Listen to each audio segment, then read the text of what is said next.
Hello friends, welcome to my YouTube channel. जैसे कि हम लोगों ने झारखंड बीएड एंट्रेंस एग्ज़ाम के लिए टीचिंग एप्टीट्यूड के सीरीज़ को स्टार्ट किया था। आज ये क्लास नंबर 36 है। इससे पहले 35 क्लासेस हो चुकी हैं। अभी तक आपने इन क्लासेस को नहीं लगाया है तो ज़रूर से कर लीजिएगा। इससे आपको न्यू कॉन्सेप्ट वाले क्वेश्चंस भी मिल जाएंगे और रिपीटेड भी मिलेंगे, जिससे आपकी जो प्रिपरेशन है वो और भी स्ट्रॉन्ग हो जाए। ठीक है, आप सभी को पता ही होगा कि टीचिंग एप्टीट्यूड जो है ये स्कोरिंग सब्जेक्ट है झारखंड बीएड एंट्रेंस एग्ज़ाम के लिए।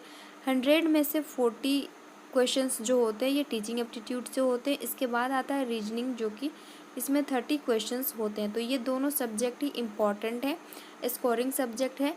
इन दोनों पर आप अगर अपनी पकड़ अच्छी से बना लेते हैं तो आपका स्कोर बहुत अच्छा आएगा। ठीक है ना। आप लोग टेलीग्राम ग्रुप से ज्वाइन हो जाइएगा, जिसमें मैं आपको ये PDF दे दूँगी। टेलीग्राम ग्रुप अभी नया नया ही बना है, अधिक मेंबर्स भी नहीं है। आप ज्वाइन हो जाइएगा, जिसमें PDF से आपको आप PDF से प्रैक्टिस कर सकते हैं। एक बार क्लास में करते हैं, बाद में PDF से करते हैं तो क्वेश्चंस याद रह जाते हैं। तो चलिए फिर स्टार्ट करते हैं।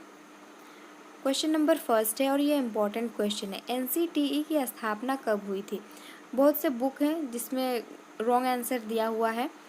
तो देखिए, NCTE की स्थापना जो है ये 1995 में हुई थी। मेरे पास जो बुक है वो मार्गदर्शन की बुक है, उसमें दिया हुआ है आंसर जो है 1992 या फिर 93 दिया हुआ है, तो ये रॉन्ग आंसर होगा। इसका करेक्ट आंसर होगा ऑप्शन 4, जो कि 1995 है। और एक क्वेश्चन यहाँ से बनता है, जैसे कि NCTE की स्थापना कब हुई थी। ठीक है, तो इसकी जो नहीं, ये तो क्वेश्चन है कि कब हुई थी, 1995 में हुई थी। पूछा जाता है कि NCTE का फुल फॉर्म क्या है, तो नेशनल काउंसिल, N4 क्या होगा, national council of teaching education होगा। ठीक है, यहाँ पर आपको फंसाया भी जाता है क्वेश्चन में कि national council for teaching education ऐसे रहता है, लेकिन ये नहीं होगा, national council of teaching education इसका फुल फॉर्म हो जाएगा। यहाँ पे 2 क्वेश्चंस हो गए। एक तो मैं आपको बता दी, ये क्वेश्चन लिखा हुआ है, इसका आंसर, उसके बाद जो है इसका फुल फॉर्म। ठीक है ना। आप लोग नोट कॉपी लेकर बैठिएगा, जिसमें आप नोट डाउन कर लीजिएगा एक्स्ट्रा पॉइंट्स जो भी मैं आपको बताऊँगी यहाँ पर। अब यहाँ देखिए, क्वेश्चन नंबर 2 है, विद्यालय में नेता का पद किसे प्राप्त होता है? स्कूल में बोला गया। ठीक है, ध्यान रखिएगा इस चीज़ को। स्कूल में पूछा गया है कि नेता का पद किसे प्राप्त होता है। ऑप्शन ए है शिक्षक, प्रधानाचार्य, छात्र, सभी। तो करेक्ट आंसर होगा यहाँ ऑप्शन 2 हो जाएगा, जो कि प्रधानाचार्य। स्कूल विद्यालय में नेता का पद जो है वो प्रधानाचार्य का होता है। और यहाँ पे और एक क्वेश्चन बन सकता है, जैसे कि क्लासरूम में नेता का पद किसे प्राप्त होता है, तो वो शिक्षक होते हैं। और 1-2 पॉइंट मैं यहाँ बता रही हूँ, आप लोग ज़रूर से लिख लीजिएगा। क्लासरूम में डिपेंडेंट वेरिएबल कौन होते हैं, यानी कि आश्रित चर कौन होते हैं क्लासरूम में, तो वो होते हैं छात्र, स्टूडेंट्स होते हैं। ठीक है, स्टूडेंट्स होते हैं। और नेक्स्ट और एक क्वेश्चन यहाँ पे पूछा जा सकता है कि क्लासरूम में इंडिपेंडेंट वेरिएबल कौन होता है, वो होते हैं शिक्षक। ये सब क्वेश्चंस को लिख लीजिएगा, इम्पॉर्टेंट है, तभी मैं आपको यहाँ पर बता रही हूँ। ठीक है ना। इंडिपेंडेंट वेरिएबल को बोला जाता है कि स्वतंत्र चर, अगर पूछे आपको कि स्वतंत्र चर कौन होता है, तो वो जो होते हैं वो शिक्षक होते हैं। और आश्रित जो डिपेंडेंट होते हैं वो स्टूडेंट्स होते हैं। ठीक है, इसको आप लोग ध्यान दीजिएगा। तो इस क्वेश्चन का जो आंसर होगा वो होगा ऑप्शन 2 होगा। क्वेश्चन नंबर 3, छात्रों में सद्गुणों का विकास कैसे किया जाता है? यहाँ पर देखिए, छात्रों में सद्गुणों का विकास कैसे किया जाता है। ऑप्शन ए है, ऑप्शन फर्स्ट है अध्यापक का व्यवहार सद्गुणों पर आधारित। 2 है सद्गुणों की आवश्यकता पर महत्व पर भाषण देकर। 3 है सद्गुण छात्रों को पुरस्कृत करके। और 4 है दुर्गुण से परिपूर्ण छात्रों को दंड देकर हम नहीं कर सकते हैं। करेक्ट आंसर होगा ऑप्शन फर्स्ट, जो कि अध्यापक का व्यवहार सद्गुणों पर आधारित होगा। देखिए, बच्चे वही सीखते हैं जो देखते हैं, है ना। और ज़्यादातर जो स्टूडेंट्स होते हैं उनका टाइम स्कूल में क्लासरूम में व्यतीत होता है, स्पेंड करते हैं, टीचर्स के साथ होता है। तो टीचर्स जिस तरह से बिहेव करेगा स्टूडेंट्स भी वैसे ही सीखेगा।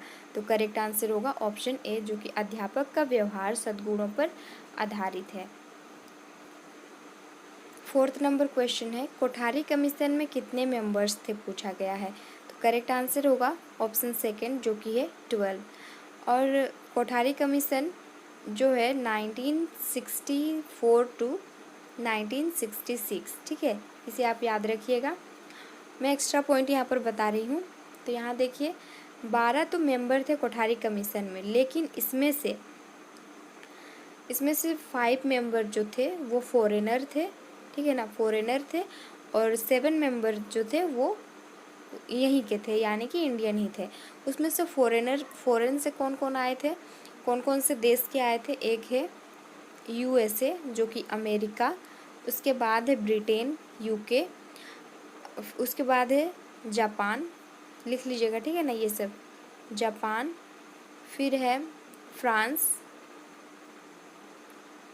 है, उसके बाद है यूएसएसआर, यानी कि अभी जो रसिया है वो है। तो USA, Britain, America, Britain, Japan, France और रसिया से वो 5 मेंबर्स थे, ठीक है। एक्स्ट्रा पॉइंट आप लोग लिख लीजिएगा इसे। तो 12 मेंबर्स थे। और एक क्वेश्चन भी यहाँ पर बनता है कि 3 लैंग्वेज फार्मूला किसने दिया था, किस कमीशन ने 3 लैंग्वेज फार्मूला को दिया था। तो वो होगा कोठारी कमीशन। इस चीज़ को आप लोग ध्यान दीजिएगा। नेक्स्ट देखते हैं 5th नंबर क्वेश्चन है,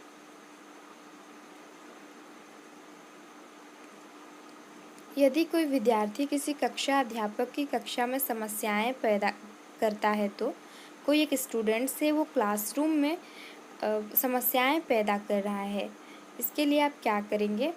ऑप्शंस को देखिए। उसके ऐसे व्यवहार के कारणों का पता लगाकर उन्हें दूर करेंगे। सेकंड है, उन्हें दंड देना चाहिए, उन्हें दंड नहीं देना चाहिए। 4th है, उसे दूसरी कक्षा में स्थानांतरित कर देना चाहिए। तो मोस्ट अप्रोप्रिएट आंसर जो है वो होगा ऑप्शन है, उसके ऐसे व्यवहार के कारणों को पता लगाकर उन्हें दूर करना चाहिए, ठीक है। एक शिक्षक का कर्तव्य ही यही होता है कि वो स्टूडेंट्स की प्रॉब्लम को सॉल्व करे, पता लगाकर कि उसे क्या प्रॉब्लम है और क्यों वो ऐसा कर रहा है। क्वेश्चन नंबर 6 है, अक्सर क्रोध कब आता है। मेरी बात नहीं मानते हैं, अपने स्वार्थ की बात करते हैं, किसी निर्दोष को दोष देते हैं और आपस में झगड़ा करते हैं। तो करेक्ट आंसर होगा यहाँ पर किसी निर्दोष को दोष देते हैं, ठीक है। आपको लॉजिकली सोचना है कि क्वेश्चन का आंसर क्या होगा। आप यहाँ पर टीचिंग एप्टीट्यूड का एंट्रेंस एग्ज़ाम क्यों लिया जाता है कि आप टीचिंग लाइन में जाना चाहते हैं, आप कितना इंटरेस्टेड हैं टीचिंग में, इस चीज़ को इवैल्यूएशन करने के लिए, पता लगाने के लिए एंट्रेंस एग्ज़ाम लिया जाता है। तो यहाँ पर आप जो क्वेश्चन जब अटेम्प्ट करेंगे ना, खुद को एज ए टीचर समझते हुए अटेम्प्ट करेंगे, ठीक है ना। ये सब चीज़ें आप लोग याद रखेंगे, इम्पॉर्टेंट चीज़ें हैं। क्वेश्चन नंबर 7 है, एक शिक्षक की अपने व्यवसाय में सफलता का मूल मंत्र है। ऑप्शन ए फर्स्ट जो है, विषय वस्तु का ज्ञान होना, उसके स्वभाव में मधुरता होनी चाहिए, अभिव्यक्त करने की क्षमता होनी चाहिए और उसे आर्थिक रूप से संपन्न होना चाहिए। तो हमें यहाँ पर सारे के सारे ऑप्शंस ही करेक्ट लग रहे हैं, लेकिन हमें मोस्ट अप्रोप्रिएट आंसर को चूज करना होगा यहाँ पर। तो हम लोग एलिमिनेशन मेथड को लगाएंगे। कभी भी जब आप कन्फ्यूजन हो तो एलिमिनेशन मेथड को लगाते हुए आप करेक्ट आंसर के पास पहुँच सकते हैं। तो विषय वस्तु का ज्ञाता हो, उसके स्वभाव में मधुरता हो, ये सब भी होनी चाहिए, लेकिन इससे अधिक सुइटेबल आंसर जो है वो ऑप्शन 3rd वाला लग रहा है, जो कि अभिव्यक्त करने की क्षमता होनी चाहिए। देखिए, एक गुड टीचर की क्वालिटीज़ ही यही होती है कि वो बच्चे को इजी वे में एक्सप्लेन करे, सरल तरीके से एक्सप्लेन करे, उदाहरण देकर समझाए, ताकि बच्चे जो हैं उस चीज़ को आसानी से अंडरस्टैंड कर पाएँ। तो देखिए, अभिव्यक्त वो किस तरह से एक्सप्रेस कर रहा है, वो बच्चों को किस वे में बता रहा है, उसकी एबिलिटी होनी चाहिए। तो ये ऑप्शन 3rd करेक्ट आंसर होगा। ये सब भी होंगे, लेकिन यहाँ पर इम्पोर्टेंट है, इन सबसे इम्पोर्टेंट है अभिव्यक्त करने की क्षमता होनी चाहिए। क्वेश्चन नंबर 8 है, शिक्षक द्वारा दिए गए गृह कार्य का क्या प्रयोजन है। देखिए, गर्मी की जो छुट्टी होती है, शिक्षक जो है स्टूडेंट्स को क्या कर देते हैं, होमवर्क देते हैं, गृह कार्य देते हैं। इसका क्या प्रयोजन है यहाँ पर पूछा गया है। फर्स्ट है, छात्र समय नष्ट ना करे। छात्र को समय नष्ट ना करे इसलिए हम उनको होमवर्क देते हैं, या फिर पढ़ने की आदत बनी रहे, शिक्षक का कार्यभार कुछ हल्का हो जाए, अपने माता पिता को परेशान ना करें। तो करेक्ट आंसर होगा यहाँ पर ऑप्शन बी, पढ़ने की आदत बनी रहे। देखिए, आप अगर कंटिन्यू पढ़ रहे हैं तो आपको बोरियत फील नहीं होगी। वही जगह अगर आप 2-3 दिन छोड़ देते हैं तो इसी में हमें लगता है कि 2-3 दिन तो मेरा पढ़ाई छूट ही गया है और 1-2 दिन छूट जाएगा तो क्या हो जाएगा, ऐसे मन में फीलिंग्स आने लगती है। इससे क्या होगा कि बच्चे पढ़ते नहीं हैं। ये तो बड़ों में होती है, छोटे तो वो तो और खेलने कूदने में ध्यान देते हैं, तो उनमें तो ये सब चीज़ें आएंगी ही। तो उनमें पढ़ने की आदत बनी रहे इसलिए जो है गर्मियों की छुट्टी में टीचर्स क्या करते हैं, होमवर्क देते हैं बच्चों को। नेक्स्ट देखते हैं, क्वेश्चन नंबर 9 है। क्वेश्चन नंबर 9 यहाँ पर देखिए, विद्यार्थी अध्यापक का सर्वाधिक आदर करेंगे। स्टूडेंट्स जो है टीचर का रिस्पेक्ट क्यों करेंगे। ऑप्शन देखते हैं, वह अपने कार्य के प्रति निष्ठावान है, वह अनुशासन लागू करने में सफल होता है, वह विद्यार्थियों के साथ मित्रवत है, वह अपना प्रभुत्व दृढ़तापूर्वक प्रकट करता है। होगा तो करेक्ट आंसर होगा ऑप्शन फर्स्ट, जो कि वह अपने कार्य के प्रति निष्ठावान होता है। वो अपने कार्य के प्रति निष्ठावान होंगे तभी जो है स्टूडेंट्स उनकी क्या करेंगे, अधिक रिस्पेक्ट करेंगे। क्वेश्चन नंबर 10 है यहाँ पर, 10+2+3 शिक्षा योजना की संस्तुति की गई है। देखिए, 10+2+3 जो पैटर्न है ना, ये कोठारी कमीशन से ही लिया गया है। तो यहाँ पे करेक्ट आंसर होगा ऑप्शन फोर्थ होगा, राष्ट्रीय शिक्षा नीति द्वारा। जो राष्ट्रीय शिक्षा नीति 1986 है, इन्होंने कोठारी कमीशन को ही अधिक फॉलो किया है। ये जो 10+2+3 पैटर्न है एजुकेशन की, ये कोठारी कमीशन के द्वारा ही दी गई थी। लेकिन बाद में जो है राष्ट्रीय शिक्षा नीति 1986 द्वारा जो है इन्होंने जो है वो कोठारी कमीशन के अधिक से अधिक पॉइंट्स को लिए हैं। तो करेक्ट आंसर होगा ऑप्शन फोर्थ। क्वेश्चन नंबर 11 है, एक शिक्षक का मुख्य कार्य है। ऑप्शन ए है स्कूल में राजनीति करना, पाठ्यक्रम पूरा करवाना, अच्छे नागरिक तैयार करना और ज्ञान को बढ़ाना। तो एक टीचर का जो मेन फंक्शन क्या होता है, टीचर का मेन फंक्शन यही होता है कि सोसाइटी को एक अच्छा नागरिक देना, ताकि वो आगे चल कर के लाइफ में कुछ करे, समाज के लिए करे, देश के लिए करे। तो ये टीचर का ही दायित्व होता है कि बच्चों की सर्वांगीण विकास करना। तो इसका करेक्ट आंसर होगा ऑप्शन सी, जो कि अच्छे नागरिक तैयार करना। ठीक है, ये समझ में आ गया आपको। क्वेश्चन नंबर 12 है, ये लास्ट क्वेश्चन है।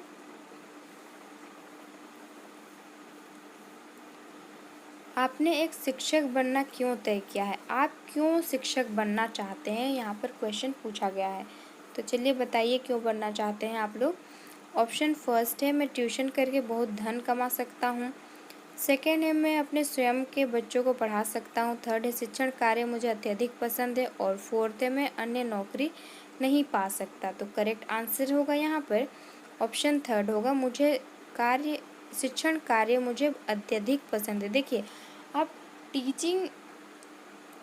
टीचिंग जो है आप टीच कराना पसंद करते हैं, आप इंटरेस्टेड हैं टीचिंग फील्ड में, तभी तो आप टीचर बनना चाहते हैं ना। इंटरेस्टेड नहीं है, आप टीचर बनना चाहते हैं, ऐसे नहीं हो सकता है। आप उस काम को अच्छे से कर ही नहीं पाएंगे जिस काम में आपकी रुचि नहीं होगी, आप जिसमें इंटरेस्ट नहीं होंगे। तो शिक्षण कार्य अधिक पसंद होगी, इंटरेस्ट होंगे आप टीचिंग में, जिस वजह से जो है आप क्या शिक्षक बनना चाहते हैं। तो ये थे आज के इम्पॉर्टेंट क्वेश्चन। इसी तरह से हम लोग रिलेटेड क्वेश्चंस को भी यहाँ पर कवर करते हुए चलेंगे। तो ये थे आज के 12 इम्पॉर्टेंट क्वेश्चंस। PDF में आपको अभी दे दूँगी, लिंक डिस्क्रिप्शन में होगा, आप वहाँ पर जा कर के ज्वाइन हो जाइएगा, ठीक है।